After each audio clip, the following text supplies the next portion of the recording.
Yarak, welcome to paradise.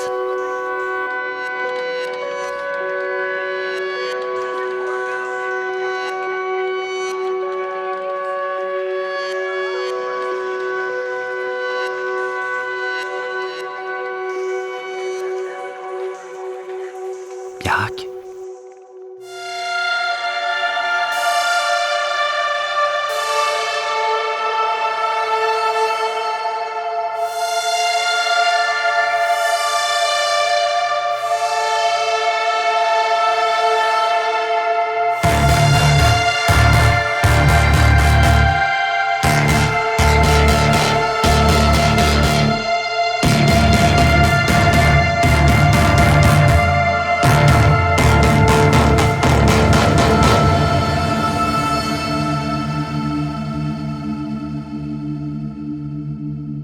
Je crois que c'est la journée la plus incroyable du voyage, voire une journée marquante dans nos vies. On est à un moment où la tension, elle explose à 12:05. On voit Tchad, les autres vieux loups de mer, tous en train de rôder et prêts à cracher leur filet. Et nous, on est nouveaux et impressionnés par ce moment. Mais à la fois, l'adrénaline, elle nous garde ultra concentrés. Et on repasse tous nos nœuds dans la tête. À ce moment-là, moi, j'ai les mains crispées sur le filet parce que je suis à l'arrière sur la poupe et je m'apprête, du coup, mon rôle est beach guy, donc je vais sauter sur la plage et accrocher ce bout de filet à un tronc, un rocher, quelque chose d'assez lourd qui tiendra, pour qu'en puisse Simon, Clément et Darren puissent faire le crochet correctement autour du banc de saumon. Et ensuite, Darren me rappellera à la radio, ça sera temps de fermer, j'apporterai la fin du filet, on fermera sur le bateau et on va purser, donc ramener le sac de saumon sur le bateau. Bon, pour le premier set, vu qu'on perd face à Tchad, on n'a rien du tout. Mais à ce moment-là, le capitaine perd un peu ses moyens. Parce qu'un des trucs qui lui fait sûrement le plus peur, c'est d'avoir honte devant ses autres vieux loups de mer, parce qu'il a une réputation à tenir.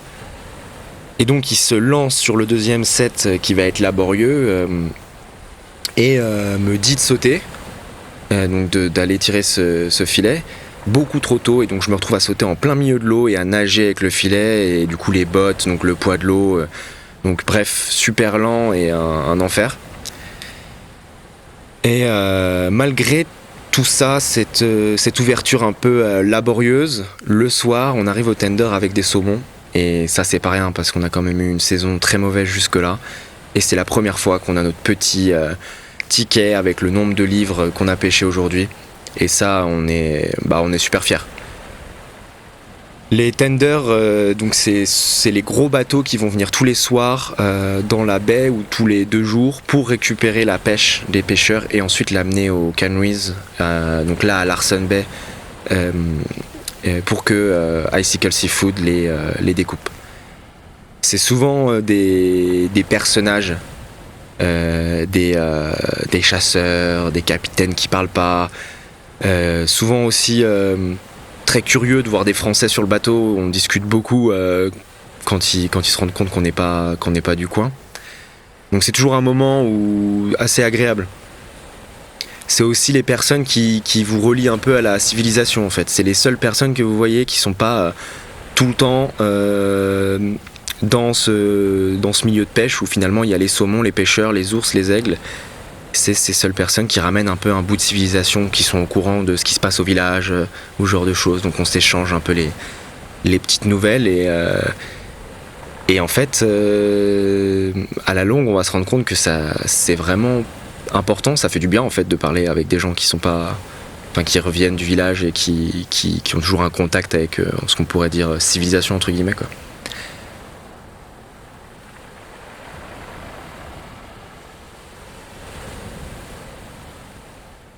Samedi 1er août. 23h30.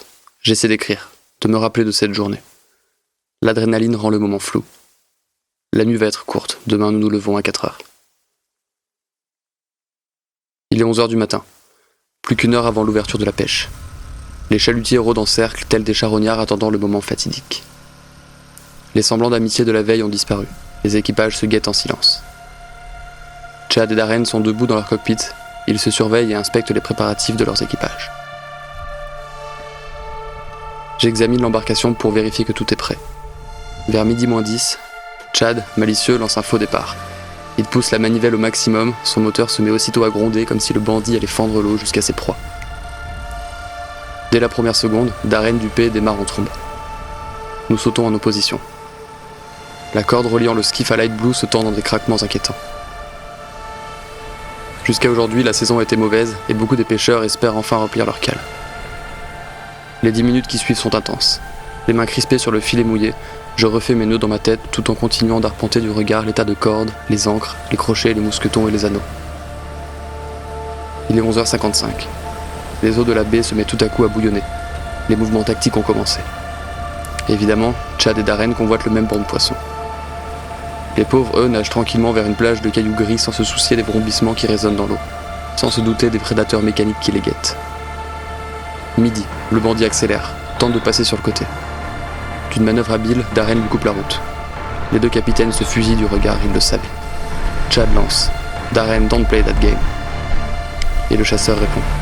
You know it is my friend. Chad nous rentre dedans par le flanc avec son bateau en métal. Darren ne contrôle plus notre bateau et panique. Nous sommes bloqués entre les rochers, les bateaux et la plage qui se rapprochent dangereusement. Tous les chalutiers se jettent sur les bancs de poissons qu'ils ont repérés. Nous terminons tous les trois à l'eau pour tirer le filet à la main à travers la baie. C'est un échec complet. Nous nous fatiguons énormément et nous trempons jusqu'aux os pour rien. Nous remontons pour sécher rapidement sur le ponton, puis nous entamons un deuxième set qui sera encore plus laborieux. Notre filet se prend dans les algues, il est complètement bloqué. Un bateau dirigé par 5 jeunes vient à notre aide pour terminer le set. Le filet est embourbé dans les algues et nous tirons de toutes nos forces depuis la plage pour le sortir de là. William, le capitaine, a 21 ans et commande son équipage composé d'amis d'enfance.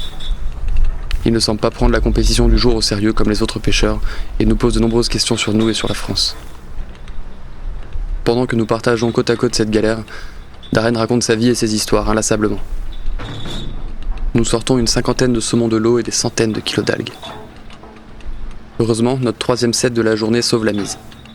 Beaucoup plus calme cette fois, Darren prend son temps et nous réussissons à installer et à sortir le filet de l'eau proprement.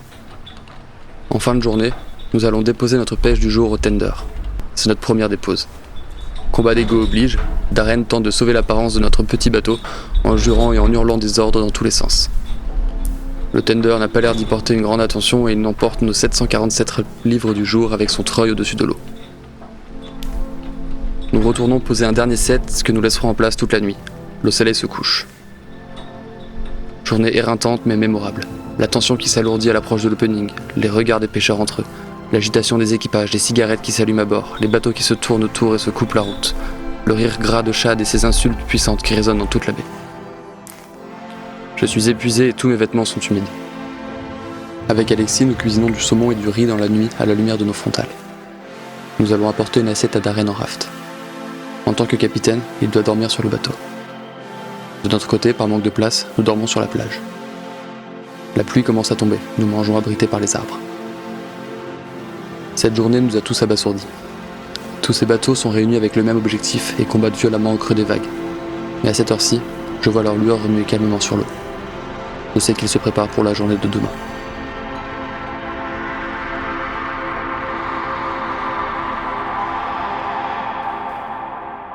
Dimanche 2 août. La pluie reprend. Elle tombe verticalement à un rythme intense et régulier qui ne cessera pas de la journée. Jusqu'à 18h, nous restons debout sur le bateau. Nous nous asseyons tour à tour, sous le seul petit espace abrité. Le reste du temps, nous observons les saumons se rassembler petit à petit dans notre piège. À marée basse, les ours passent à quelques mètres de notre embarcation et enjambent l'extrémité de notre filet. Ils vivent leur vie calmement pendant que nous subissons la pluie sous nos parkas. Nous tirons finalement le filet hors de l'eau sous une pluie battante.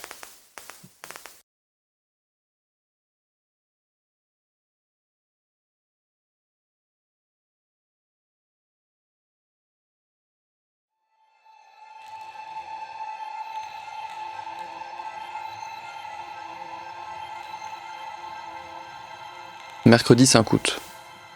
À 5h, réveil. À 5h30, à nos postes sur le bateau. À 6h, le premier saumon est dans le filet. 4-7 aujourd'hui pour 346 saumons et environ 1300 livres, presque 600 kilos. Une énième dispute entre Darren et Chad, leur cri qui porte sur l'eau. Le 7 côte à côte avec le Cora Maria, où tous nos saumons se retrouvent dans son filet à cause d'un trou dans le nôtre. L'avion des gardes-côtes tourne au-dessus de la baie et observe le travail des bateaux. Nous appréhendons son atterrissage et un contrôle des licences. Cette petite boule au ventre qui nous oblige à lever les yeux au ciel de temps en temps. Je suis beaucoup trop fatigué pour penser ce soir.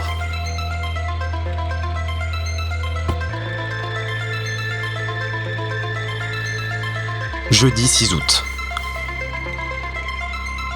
Le matin, les corps des matelots sont lasses. Le réveil est court car l'air marin est un coup de fouet. La marée arrive et notre piège doit être posé. Nous enfilons rapidement nos salopettes, le réchaud est plié, les vivres sont mis à l'abri des ours et de la pluie.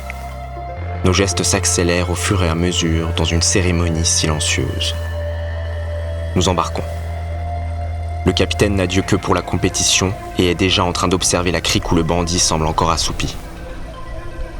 Les cordes humides viennent glisser dans nos mains. Mon regard se perd sur les eaux sombres pour tenter en vain de savoir de quoi la journée sera faite. Nous tirons plus de 1300 livres dans la journée. La pêche est fructueuse. Nous sortons de notre filet un roi saumon.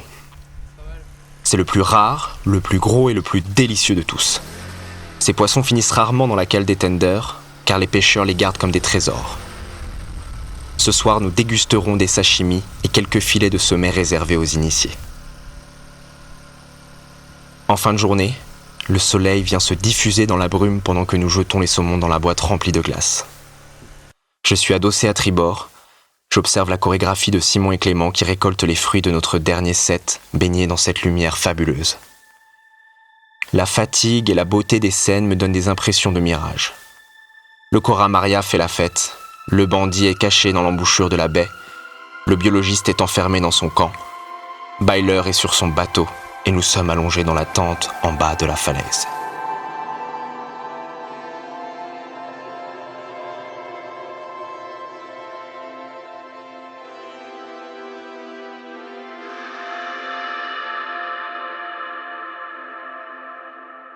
Vendredi 7 août. Je profite d'une petite heure de repos. C'est la première fois que je prends mon stylo le matin à Telrod. Le ton monte avec le capitaine, mais les tensions s'apaisent vite lorsque nous voyons une famille d'ours traverser la baie à la nage. Chad débarque à pleine puissance et se met à rabattre les saumons dans notre piège. Je ne comprends pas ce qu'il nous crie. Sa voix cassée par les dernières disputes ne parvient plus à couvrir les grondements du moteur. Le banc de saumons se dirige droit vers moi et l'adrénaline monte. J'ai déjà sauté et je cours, les bottes pleines d'eau, le filet sur l'épaule. En un clin d'œil, le piège est refermé.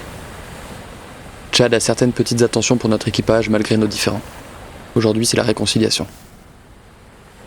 Je vois son visage marqué, j'entends sa voix qui a trop fumé et je me dis qu'il est fatigué de lutter. Pourtant, à chaque fois que je croise son regard, ses yeux perçants disent le contraire. Près d'une plage, nous repérons un banc d'une quarantaine de poissons. Je ramène l'une des extrémités du filet et de l'autre, Darren et Clément s'activent pour me rejoindre en skiff. Le regard aiguisé, nous surveillons nos proies, remplis d'une flamme qui décuple nos sens.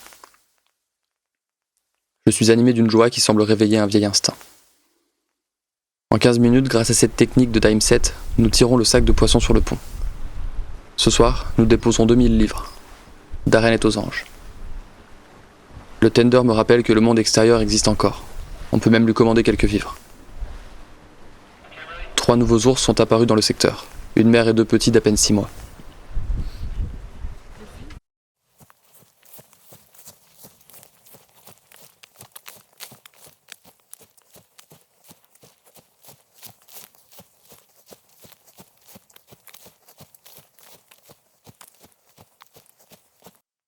Samedi 8 août.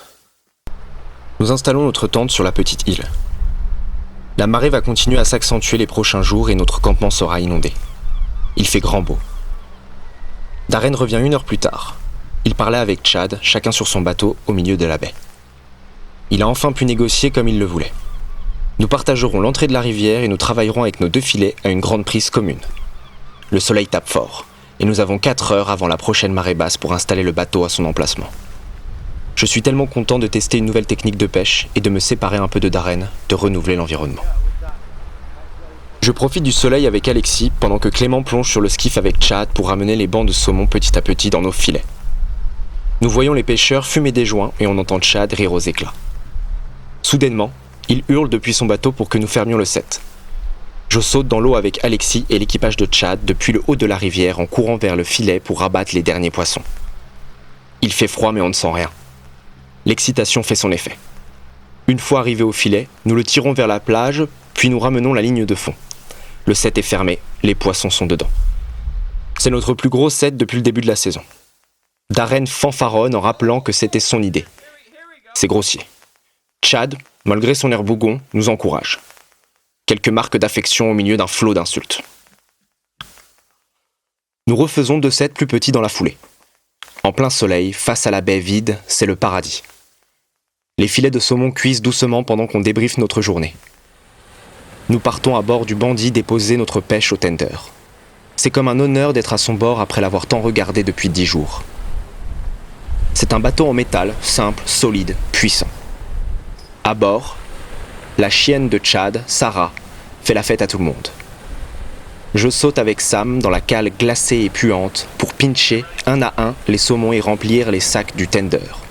Je suis en basket, trempé et congelé. Le soleil se couche et la lumière est une nouvelle fois extraordinaire. Nous discutons avec l'équipage du tender. Wes, le biologiste, est là aussi pour regarder les résultats de la pêche. 2 gars du tender racontent des blagues grasses et résument sans cesse la dureté de la vie en mer.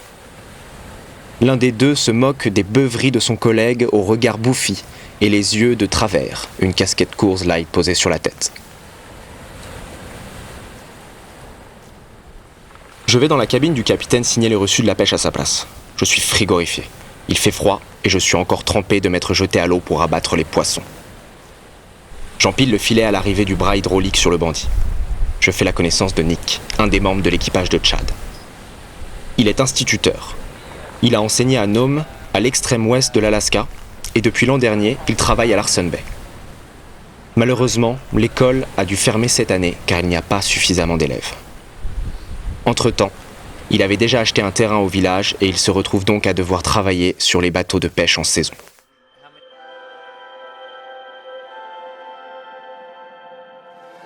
Dimanche 9 août.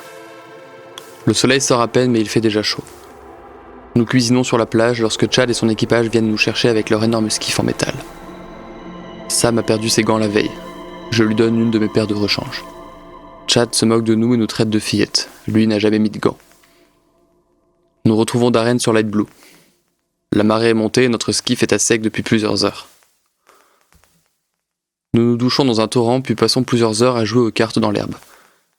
Juste derrière Alexis, je vois 3 ours descendre de la colline jusqu'à s'approcher dangereusement. Petite montée d'adrénaline pour tout le monde. Nous nous levons rapidement et parlons fort pour les effrayer. Les ours nous regardent un peu surpris et changent de direction sans se préoccuper de notre présence. D'autres ours vont et viennent sur la rive mais gardent leur distance. Darren ordonne quelques tâches absurdes sur le bateau, toujours pour montrer son autorité, puis nous nous préparons à refermer le set avec l'autre équipage.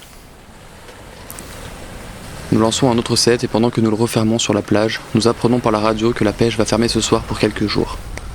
Chad, depuis son ponton, nous jette ses dernières canettes de coca en hurlant pendant que nous tirons le filet de toutes nos forces, de l'eau jusqu'à la taille. Ils sont tous fous. Une fois sec et posé sur le ponton, je filme les ours qui tentent de passer par-dessus notre filet de l'autre côté de la rivière. Nick est avec moi. Il me raconte l'histoire du Clair Oceana, le crabier de Andy qui part pêcher en hiver dans le détroit de Bering et sert de tender pendant l'été. Fin de journée. Nous ouvrons un grand et dernier set à travers la baie pour attraper les saumons de la marée montante. Au moment de refermer le filet, nous voyons tous nos poissons s'échapper à travers un grand trou. Nous regardons la scène, dépités. Il est déjà 21h, donc Darren décide d'arrêter pour aujourd'hui. Nous réparerons le filet demain. Dernière traversée vers le tender. C'est le même bateau que la veille. Je suis toujours surpris par la rapidité avec laquelle les habitudes se prennent. Nous saluons machinalement son équipage et échangeons quelques mots sur la pêche du jour. Le capitaine refuse quelques saumons qui ont traîné trop longtemps au soleil sur le pont.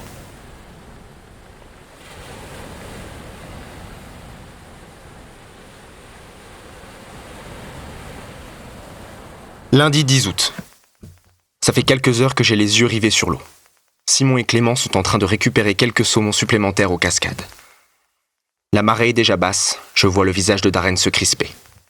Nerveux, il me dit « What do you think if we close now? I don't want to risk to be in such shallow water. » À la seconde où j'acquiesce, le capitaine crie « Let's close !» Je rappelle le reste de l'équipage au talkie. Je vois apparaître Simon, suivi par Clément en l'embouchure de la rivière. Je ris aux éclats en observant la scène absurde. Les deux courent en sous-vêtements pour abattre les saumons. Moi aussi trempé de la tête aux pieds, je retire immédiatement mes habits pour les rejoindre. Nous sommes armés de tout ce qu'on a pu trouver. Plongeurs, pelles, cordes, tiges, crochets. Nous remuons l'eau glacée le plus frénétiquement possible. La traque a commencé. Notre élan est redoutable, nous tirons déjà la lead line. Plus que quelques mètres de filet. Nous joignons nos efforts dans de grands cris d'encouragement, comme nous le faisons souvent dans les fins de set. Un rayon de soleil perce les nuages et vient nous donner les dernières forces dont nous avons besoin. Je vois les saumons frétiller par centaines.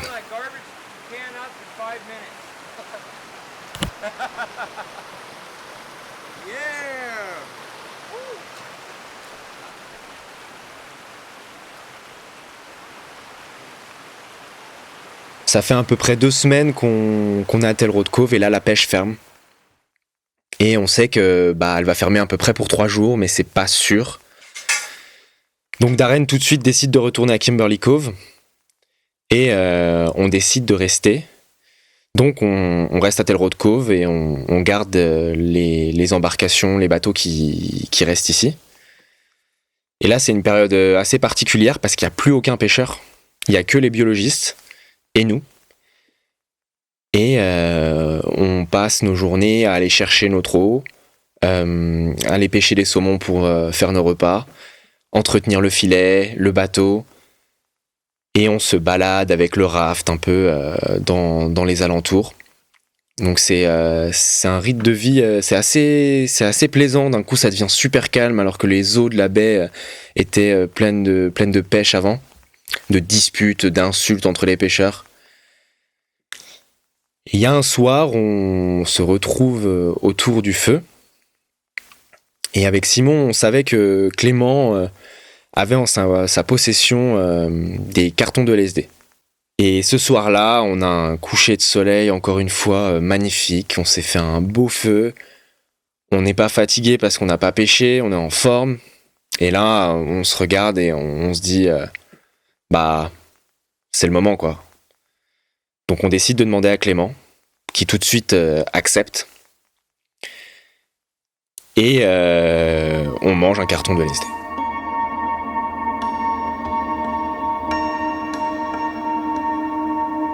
Assez vite, on est un peu euphorique autour du feu, on rigole. Et là, le biologiste décide d'arriver. Donc on voit Wes qui se met avec nous. Et il y a ce petit moment de on est en montée de LSD. Et on a un intrus dans le groupe entre guillemets. Et donc on décide de lui dire Wes, on a pris du LSD, est-ce que t'en veux? Et il se trouve en fait que le mec adorait ça, donc il en prend. Et on se retrouve donc les 4 sous LSD sur une plage magnifique.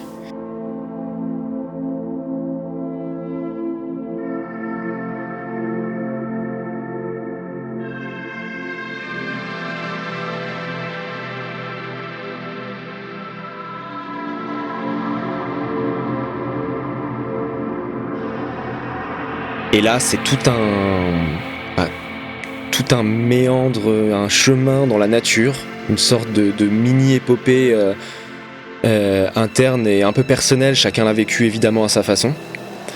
Il y a un truc qui est sûr, c'est que le feu était magnifique pendant cette soirée parce que le LSD nous faisait voir les braises comme des joyaux ou quelque chose de vivant. Et en fin de soirée, après beaucoup d'aventures, la marée monte et en fait on doit partir parce qu'on va se faire bloquer par la marée dans notre recoin entre les falaises. Et donc ça, sous LSD, c'était encore une fois une aventure. Et notre campement est également sur une petite île qui est à marée haute et donc accessible que par kayak ou bateau. Donc on avait notre kayak et donc on fait notre traversée pour rentrer sur notre île dans le noir complet. Et là il y a un moment de perte de sens parce qu'on se retrouve avec le ciel étoilé d'un côté et en fait il y avait encore une nouvelle fois ces algues phosphorescentes quand on mettait des coups de pagaie. Donc on naviguait vraiment un peu entre deux ciels. Enfin, c'était un moment absurde tellement c'était beau et amplifié du coup par cette drogue. Et on se pose à la tente, donc on passe encore beaucoup de temps dans l'herbe à observer les étoiles, etc. On finit par s'endormir. Enfin, s'endormir, c'est un grand mot parce que je pense que tout le monde a les genres de spirales. Enfin, c'est un peu bizarre. Fait que moi j'arrive un peu à m'assoupir et à un moment j'entends Simon qui nous appelle, qui fait la tente est en train de craquer. Je me lève, au début je comprends pas, j'ai l'impression que la tente est retournée, je vois qu'il y a beaucoup de vent et tout, et quand je reprends mes esprits, je vois que le mur de la tente du côté de Simon, il est quasiment couché. Et c'est ce fameux bomb shelter avec des poteaux d'acier ultra solides. Et donc on se dit, waouh, ok, là il y a du vent. Le vent commence à s'engouffrer dans la tente, enfin c'est vraiment assez puissant. Du coup on se dit, il doit y avoir un truc qui est mal accroché, on décide de sortir. Et là on sort, et le vent est effectivement déjà très fort, et était tellement fort qu'il a déchiré la bâche, la bâche supérieure de la tente. On essaye de rafistoler la chose sans succès. Et là, c'est un orage qui nous tombe dessus, un orage assez puissant. Et en fait, on est encore tous sous LSD. Et c'est vraiment un moment où on se dit, on va finir dans la mer, la tente va s'envoler et on peut rien faire. Donc là, on se met tous dans nos duvets, on se recroqueville et on attend.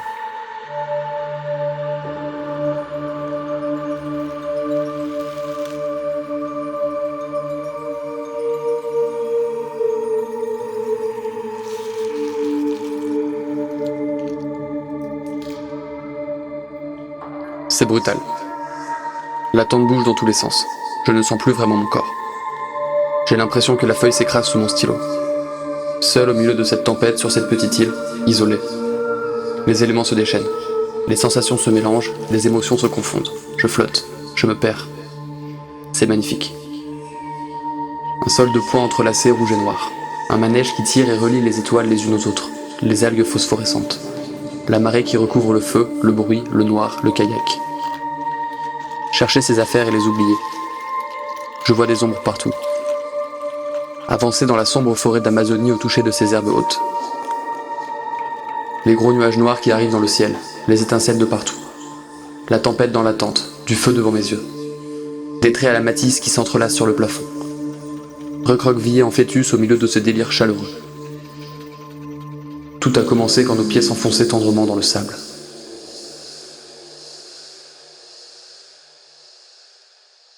Jeudi 13 août. Je rapporte le raft au bateau au milieu d'un coucher de soleil majestueux, jaune, diffus sur les montagnes de Spiridon Bay. Je me laisse porter par les vagues quelques instants. Il y a des moments où tout s'arrête. Samedi 15 août. Chad débarque fier comme un roi au milieu de Telrod Cove, lui qui disait que la saison était terminée, qu'il jetait l'éponge. Vendredi 14 août. Tempête toute la nuit. Le vent a martelé la toile de la tente sans cesse. Ce matin, il souffle toujours et nous peinons à allumer le réchaud pour faire bouillir le café. La mer est déchaînée. Dimanche 16 août. Je suis dans la cale du bateau. Nous naviguons au milieu de Spiridon Bay. Darren vient de stopper notre petit convoi. La pluie commence à tomber. J'entends les clapotis par centaines. La mer est d'encre. C'est la fin de la saison de pêche, nous rentrons. Je quitte toutes ces histoires, je regagne la berge. J'ai vécu avec un frère, nous reviendrons.